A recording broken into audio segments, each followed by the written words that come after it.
PS4 news కి స్వాగతం. ముందుగా ముఖ్యాంశాలు. దేశంలో 6,000 దాటిన కోవిడ్ కేసులు.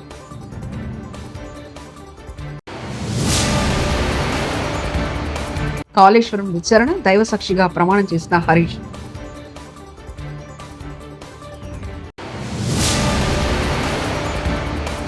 రెండు నెలల్లో సేవలన్నీ వాట్సాప్లో చంద్రబాబు. చేయని వ్యాఖ్యలకు కొమ్మినేని క్షమాపణలు చెప్పారు విడుదల రజని.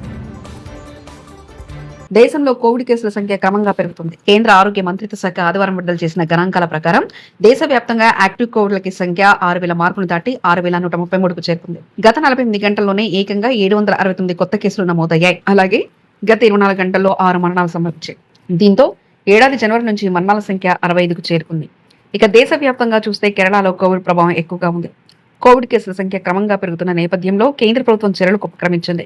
సంసిద్ధులను పరిశీలించడానికి గాను మాక్ డ్రిల్ నిర్వహిస్తుంది. కాళేశ్వరం కమిషన్ ఎదుట మాజీ మంత్రి హరీష్ రావు విచారణ ముగిసింది. దాదాపు 40 నిమిషాల పాటు విచారణ జరిగింది. వాస్తవాలు చెప్తానని దైవసాక్షిగా మాజీ మంత్రి ప్రమాణం చేశారు. హరీష్ రావును ఓపెన్ కోర్టులో పీసీ ఘోష్ కమిషనర్ విచారించింది.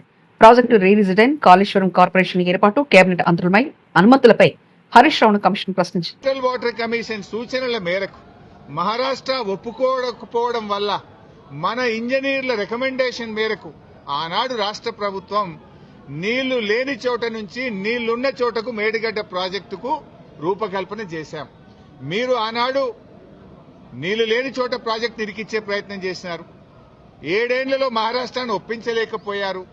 అక్కడ వైల్డ్ లైఫ్ ప్రాజెక్టు కూడా ఉంది. చాప్రాల్ అనే వైల్డ్ లైఫ్ ప్రాజెక్టు కూడా తమ్మిడిహెట్టి దగ్గర ఉంది. వైల్డ్ లైఫ్ ప్రాజెక్టుకి అనుమతి రావాలంటే 10 ఏళ్లు అవుతుంది. మరి ఏపీ ప్రభుత్వం కీలక నిర్ణయం తీసుకుంది. రాష్ట్ర వ్యాప్తంగా 175 నియోజకవర్గాల స్వర్ణాంధ్ర కార్యాలయాలను ముఖ్యమంత్రి చంద్రబాబు నాయుడు ఈ రోజు సోమవారం వర్చువల్ గా ప్రారంభించారు. ఈ సందర్భంగా సీఎం మాట్లాడుతూ ప్రపంచంలో యువత ఎక్కువగా ఉన్న దేశం ఇండియా అన్నారు. బ్రాండింగ్ అనేది ఇప్పుడు చాలా ముఖ్యమని తెలిపారు. అలాగే ఆంధ్రప్రదేశ్ లో స్వచ్ఛాంధ్రను అమలు చేస్తామని తెలిపారు. డీప్ టెక్ తో టెక్నాలజీ బాగా పెరిగిందన్నారు. వాట్సాప్ గవర్నెన్స్ తో ఆన్లైన్ సేవలు అందుతున్నాయని తెలిపారు. మానవ వనరుల అభివృద్ధి, 4వది నీటి భద్రత, తాగడానికి కానీ వ్యవసాయానికి, ఇండస్ట్రీకి, water security, agritech, future is agriculture. అగ్రికల్చర్లో రైతుకు గిట్టుబాటు ధర రావాలి, ఆదాయం పెరగాలి. అందుకే ఈరోజు మనం అగ్రిటెక్ని ఫోకస్ చేస్తున్నాం, వాల్యూ అడిషన్ కూడా ఫోకస్ చేస్తున్నాం. అదే మరిగా అంతర్జాతీయ స్థాయి లాజిస్టిక్స్. యాజ్ ఆన్ టుడే మనం చూస్తే మన దేశంలో 14% లాజిస్టిక్స్ కాస్ట్ ఉంది. ఇంటర్నేషనల్గా చూస్తే 8% ఉంది. ఈ 6% మేక్స్ ఆల్ ది డిఫరెన్స్. దీన్ని ఏ విధంగా సమర్థవంతంగా తగ్గించగలుగుతాం, ఏ విధంగా మనం ముందు తీసుకుపోతానో ఆలోచించడం కోసం అంతర్జాతీయ స్థాయి లాజిస్టిక్స్ ప్రొవైడ్ చేయాలనుకుంటున్నాం. ఇంకొక పక్కన ఇంధన వనరుల సమర్థ వినియోగం. మనం ఎప్పుడు మాట్లాడినా ఓన్లీ పవర్ గురించి, ఎనర్జీ గురించి మాట్లాడతాం. ఎనర్జీనే కాకుండా all works of life, even transport, diesel, petrol ఏదైనా సరే ఇది ఎనర్జీ కింద పనిచేస్తుంది. కాబట్టి మొత్తం మనం సమర్థవంతంగా ఏ విధంగా మనం అమలు చేయగలుగుతాం, గ్రీన్ ఎనర్జీకి ఎట్లా పోతాం, కాస్ట్ ఎట్లా తగ్గిస్తాం, democratisation of power generation is a reality. మన ఆఫీసుల ముందర, మన ఇంటి దగ్గర, మన పొలం దగ్గర, లేకుంటే మన బస్ స్టాండ్లోని ఎక్కడికక్కడ ఈ యొక్క ఎనర్జీ, గ్రీన్ ఎనర్జీ తయారు చేసుకొని మనం వాడుకుని. రాష్ట్రంలో లా అండ్ ఆర్డర్ లేదని, కూటమి ప్రభుత్వం దాన్ని అసలు పట్టించుకోవడం లేదని వైఎస్ఆర్సీపీ నేత మాజీ మంత్రి అంబటి రాంబాబు అన్నారు. సీనియర్ పాత్రికేయుడు, రాజకీయ వ్యవహారాల వ్యాఖ్యాత కొమ్మినేని శ్రీనివాసరావు అరెస్ట్ నేపథ్యంలో ఆయన సోమవారం మీడియాతో మాట్లాడారు.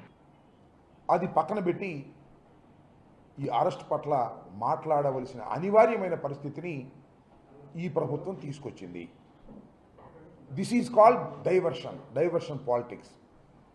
ఉన్నటువంటి లైవ్లో ఉన్నటువంటి అంశాలను పక్కకు పెట్టి మొత్తం డైవర్ట్ చేసి దృష్టిని మరల్చేటటువంటి కార్యక్రమంలో ఇవాళ తెలుగుదేశం పార్టీ, తెలుగుదేశం ప్రభుత్వం ఉందని చెప్పడానికి ఇది ఒక తాజా ఉదాహరణ. టోటల్గా రాష్ట్రంలో సంవత్సరం పాటు పరిపాలన చేసినటువంటి ఈ ప్రభుత్వం అన్ని రంగాల్లో ఫెయిల్ అయిపోయింది. ఆ రంగాల గురించి మాట్లాడవలసినటువంటి పరిస్థితి వస్తుందనేటువంటి ఉద్దేశంతో లేని విషయాన్ని ఉన్నట్టుగా చేసి ఆ విషయాన్ని పెద్దదిగా చేసి అది ఒక ప్రజా ఉద్యమంలాగా తీర్చిదిద్దేటటువంటి కార్యక్రమంలో ఇవాళ నారా చంద్రబాబు నాయుడు గారు, వారి ప్రభుత్వం, వారి పార్టీ, వారికి ఉన్నటువంటి మీడియా ఛానళ్ళు పనిచేయటం చాలా దురదృష్టకరమని ఈ సందర్భంగా నేను చెప్పదలుచుకున్నాను. ఇవాళ ఉదయం కొమ్మినేని శ్రీనివాస్ గారిని, ఒక సీనియర్ జర్నలిస్ట్ని, సాక్షిలో లైవ్ షో కండక్ట్ చేస్తున్నటువంటి కొమ్మినేని శ్రీనివాస్ గారిని ఇంటికి వెళ్ళి అరెస్ట్ చేశారు. ఇది ఒక అక్రమమైనటువంటి అరెస్టు అనేది మేము చెప్పాం. నిశితంగా పరిశీలిస్తే అది అక్రమమైనటువంటి అరెస్టే అవుతుంది. అమరావతి సజ్జల వ్యాఖ్యలను ఖండించిన మంత్రి నారా లోకేష్ వైసీపీ నేతల భాష ఏంటి, వారి ప్రవర్తన ఏంటి? మంత్రి నారా లోకేష్ మహిళలకు నిరసన తెలిపితే వైసీపీ నేతలు సంకరజాతిగా అనిపిస్తున్నారా? మహిళలు ప్రజాస్వామ్యబద్ధంగా నిరసన తెలిపితే అవమానిస్తారా? లోకేష్ మహిళలను కించపరిచేలా సజ్జల వ్యాఖ్యలున్నాయి. మంత్రి లోకేష్ సీనియర్ జర్నలిస్టుల మహిళలను అవమానించారంటూ మంత్రి లోకేష్ వ్యాఖ్యానించారు. అవార్డు పొంది ఐఏఎస్ అధికారి అయ్యి ఈరోజు ఏకంగా కమిషనర్ స్కూల్ ఎడ్యుకేషన్గా పోస్టింగ్ అయ్యారు. ఎందుకు చెప్తున్నానంటే మీ అందరిలో శక్తి ఉంది.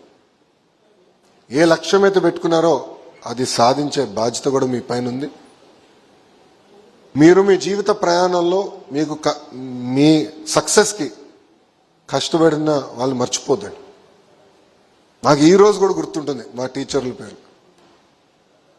నేను కార్నింగ్ మెల్లన్ యూనివర్సిటీకి వెళ్ళినప్పుడు నా మెంటర్ రాజిరెడ్డి గారు. సో గురుగారు ఎప్పుడు తిరిగి వచ్చిన భారతదేశానికి వచ్చినప్పుడు హైదరాబాద్ వచ్చి వెళ్ళి కలుస్తా, గురుగారి దగ్గర బ్లెస్సింగ్స్ తీసుకుంటా, అంతే, వేరే ఎజెండా ఏముండదు. ఇది చాలా చాలా అవసరం. మనం ఈ స్థాయికి వచ్చాయంటే ఉపాధ్యాయులు ఉన్నారు, తల్లిదండ్రులు ఉన్నారు, ఇంట్లో పెద్దవాళ్ళు ఉంటారు, వాళ్ళందరి ఆశీస్సులు, వాళ్ళందరి త్యాగంతో మనం ఈ స్థాయికి వచ్చాం. దయచేసి అది మర్చిపోకూడదని మిమ్మల్ని అందరినీ కోరుతున్నా. ప్రత్యేకంగా ఉపాధ్యాయుల్ని మన జీవితాంతం గుర్తుపెట్టుకోవాలి, గౌరవించాలి. తిరుపతి విమానాశ్రయానికి చేరుకున్న ఏపీసీసీ చీఫ్ వైఎస్ షర్మిలారెడ్డి విమానాశ్రయం వద్ద పీసీసీ చీఫ్ ఘనస్వాగతం పలికిన నేతలు, కార్యకర్తలు. మరి కాసేపట్లో చిత్తూరు జిల్లా కాంగ్రెస్ పార్టీ విస్తృత స్థాయి సమావేశంలో పాల్గొనున్న షర్మిలారెడ్డి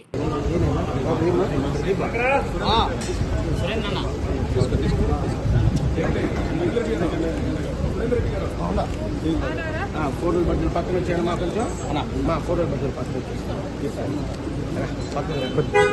మా నమస్తే తిరుమలమ్మ నాయకత్వం, తిరుమలమ్మ నాయకత్వం, తిరుమలమ్మ నాయకత్వం, తిరుమలమ్మ నాయకత్వం.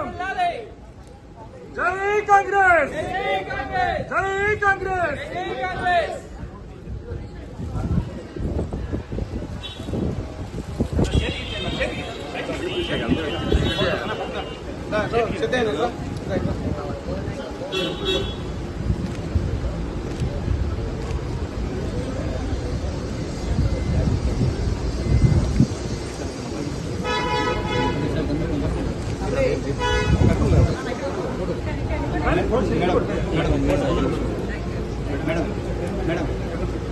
రాజధాని అమరావతి మహిళలపై వైసీపీకి చెందిన సాక్షి టీవీ చర్చా కార్యక్రమంలో జర్నలిస్ట్ కృష్ణరాజు చేసిన వ్యాఖ్యలు తీవ్ర కలకలం సృష్టించిన సంగతి తెలిసింది.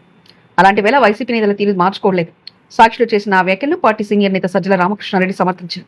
అలాగే రాజధాని మహిళలపై అక్కసు వెలగక్కుతూ తీవ్ర పదజాలను దూషించారు. సోమవారం ఆయన అమరావతిలో నిర్వహించిన మీడియా సమావేశంలో మాట్లాడారు.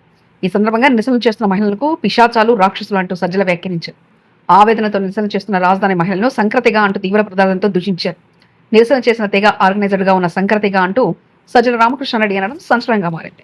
సాక్షి పత్రికలో దాని గురించి వేయడం కానీ, లేదా దాన్ని ఉటంకిస్తూ ఏదో కృష్ణరాజు కానీ, లేకపోతే కొమ్మినేని కానీ, లేదా మరో నాయకుడు కానీ, ఇంకో సంస్థ కానీ ఎవ్వరు ఎక్కడా మాట్లాడాల. ఎందుకంటే డిబేట్ అనేది నలుగురిని ఓ దగ్గర కూర్చోబెట్టి చర్చా వేదికలో మోడరేటర్గా ఛానల్ నుంచి ఓ జర్నలిస్టో, ఒక యాంకరు ఎవరో కూర్చొని నడుపుతారు. ప్రెజెంటర్ ఉంటాడు, అందరికీ తెలిసిందే, రోజు చూస్తున్నది. ఇందులో ఏ అభిప్రాయాలు వ్యక్తమైనా అవి వ్యక్తిగతమైనవి. అయితే ఆ వ్యక్తిగతమైన అభిప్రాయాలు కొంచెం హద్దులు మీరినప్పుడు అవతల ఇంకెవరైనా వ్యక్తిత్వ హననానికో ఒక సెక్షన్ను బాధ పెడతాది అనుకున్నప్పుడు ఆ ప్రెజెంటర్ ఆపే ప్రయత్నం చేయాలి, చేస్తారు. ఆ పని కొమ్మినేని శ్రీనివాసరావు గారు ప్రయత్నం చేశారు. ఆ పాసింగ్ ఆ తర్వాత అతను వేరే సబ్జెక్టులు అయిపోయినట్టున్నాడు, అది రాలే. అతను ఏమైనా స్ట్రెస్ పెట్టి లేదు ఇట్లే అంటానని అతను అన్నట్లేదు, అది పాసింగ్ దీనిలాగా వెళ్ళిపోయినట్టుంది. తరువాత ఎప్పుడైతే 7వ తేదీ ఉదయం నుంచి ఓహో దీన్ని తీసుకొని మనం ఏదో చేయొచ్చని వాళ్ళు మొదలుపెట్టి దుష్ప్రచారం మొదలుపెట్టారు, ఆ మీడియా సాక్షి తాను చేయని వ్యాఖ్యలకు కొమ్మనేని శ్రీనివాసరావు క్షమాపణలు చెప్పారని, ఆయన కూడా అక్రమంగా అరెస్ట్ చేశారని మాజీ మంత్రి విడుదల రజనీ అన్నారు. సోమవారం తాడేపల్లిలోని వైఎస్ఆర్సీపీ కేంద్ర కార్యాలయంలో ఆమె మీడియాతో మాట్లాడారు. చరిత్రలో ఎన్నడూ లేని విధంగా రాష్ట్రంలో అరాచకాలు, విధ్వంసాలు చోటు చేసుకుంటున్నాయని, ఏడాది పాలనలో ప్రజలకు చేసిందేమీ లేదని, అందుకే డైవర్షన్ పాలిటిక్స్ చేస్తున్నారని, చంద్రబాబు పాలనలో మహిళలకు భద్రత లేదు, ఏపీలో శాంతి భద్రతలు పూర్తిగా క్షీణించాయంటూ వ్యాఖ్యానించారు. గాయాలతో తను చనిపోయింది అని చెప్పి ప్రిలిమినరీగా తెలుస్తుందని చెప్పి ఈ రోజున తను చనిపోయింది అని చెప్పి ఈరోజు ప్రకటించినటువంటి విషయం ఈరోజు రాష్ట్రంలో మనం అందరం చూస్తున్నాం. అంటే ఒక్కసారి ఆలోచన చేయండి, 6 రోజుల కింద ఇచ్చినటువంటి కంప్లైంట్ ఆ టైంలో మిస్సింగ్ అని ఒక ఎస్టీ బాలిక ఇంటర్మీడియట్ చదువుతోంది, తను మిస్ అయింది అని చెప్పి బాధతో పోలీస్ స్టేషన్ని అప్రోచ్ చేస్తే పోలీసులు వాళ్ళ యొక్క ఇర్రెస్పాన్సిబుల్ వల్ల, వాళ్ళ యొక్క కేర్లెస్నెస్ వల్ల ఈ రోజున 6 రోజుల తర్వాత తిరిగి చూస్తే తను షీఈ్ నో మోర్, తను చనిపోయింది. పోలీసులు కనుక ఇంత శ్రద్ధ పెట్టున్నా, ఒక స్పెషల్ టీమ్స్ని దింపి ఆ మిస్సింగ్ అమ్మాయి కోసం ట్రేస్ చేస్తున్నా ఈ దారుణం జరిగేది కాదేమో. ఈరోజు ఏమాత్రం కూడా పట్టించుకోనటువంటి పరిస్థితుల్లో మనం చూస్తే ఆ అమ్మాయి ప్రాణాలతో లేదు, ఆ ఫ్యామిలీ ఆ అమ్మాయిని కోల్పోయింది. I convey my deep condolences to her family members. అంటే ఒక్కసారి ఆలోచన చేయండి, స్పష్టంగా లా అండ్ ఆర్డర్ ఫెయిలియర్, ఇది పోలీసుల ఫెయిలియర్ కాదా అని నేను అడుగుతా ఉన్నాను. ఇప్పుడు ఏమన్నా అడిగితే 100 కారణాలు చెప్తారు, 100 కారణాలు స్టార్ట్ చేస్తారు. ఎందుకు స్టార్ట్ చేస్తారంటే వాళ్ళు ఫెయిల్ అయ్యారు కాబట్టి. ఈ పోలీస్ యొక్క ఫెయిల్యూర్ని కప్పిపుచ్చుకునేందుకు చేసేటువంటి ప్రయత్నంలో భాగంగా అనేక సాకులతో, కారణాలతో వాళ్ళు ఇక మొదలు పెడతారు. మంత్రి పదవి ఇవ్వకపోతే ఏ మొహం పెట్టుకుని స్థానిక సంస్థల ఎన్నికల్లో ఓట్లు అడగాలి? కొత్తగా వచ్చి కుప్పిగంతులు వేస్తున్న వారికి ప్రాధాన్యత ఇవ్వడం సరికాదు. వ్యక్తులు కాదు, వాళ్ళ వ్యక్తిత్వం, విధేయత ముఖ్యమంటూ కాంగ్రెస్ ఎమ్మెల్యే మల్రెడ్డి రంగారెడ్డి వ్యాఖ్యానించారు. 10 సంవత్సరాలు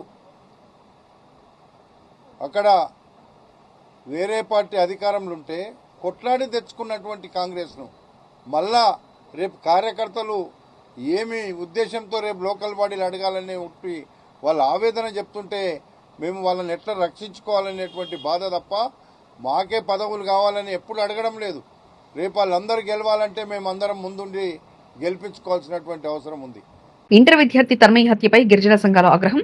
ఎస్పీ కార్యాలయంలో బైఠాయించి నిరసన తెలిపిన గిరిజన మహిళా సంఘాల నేతలు, సంఘీభావం తెలిపిన వైఎస్ఆర్సీపీ నేతలు. గిరిజన బాలిక తన్మయి తల్లిదండ్రులతో కలిసి నిరసన, పోలీసులతో వాగ్వాదం. ఏపీలో శాంతి భద్రతలు లేవంటూ ఆగ్రహం, పోలీసులు పనిచేయడం లేదంటూ నినాదాలు.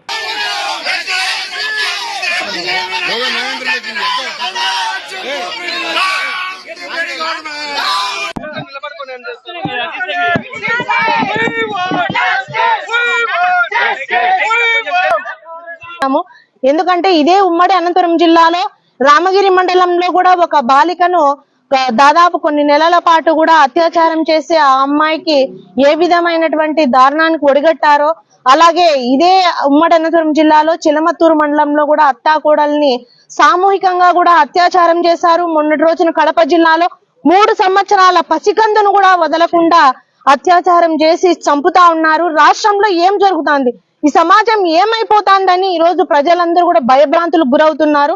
మరీ ముఖ్యంగా కూడా అమ్మాయిల యొక్క తల్లిదండ్రులు అమ్మాయిలను బయటకు పంపించాలి అంటేనే వాళ్ళ గుండెలు దడదడ కొట్టుకునేలాగా ఈ రోజు కూటమి ప్రభుత్వం పాలన చేస్తా ఉంది.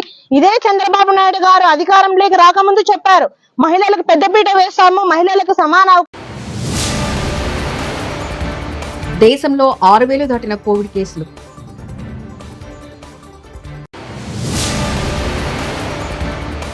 కాళేశ్వరం విచారణ, దైవసాక్షిగా ప్రమాణం చేసిన హరీష్.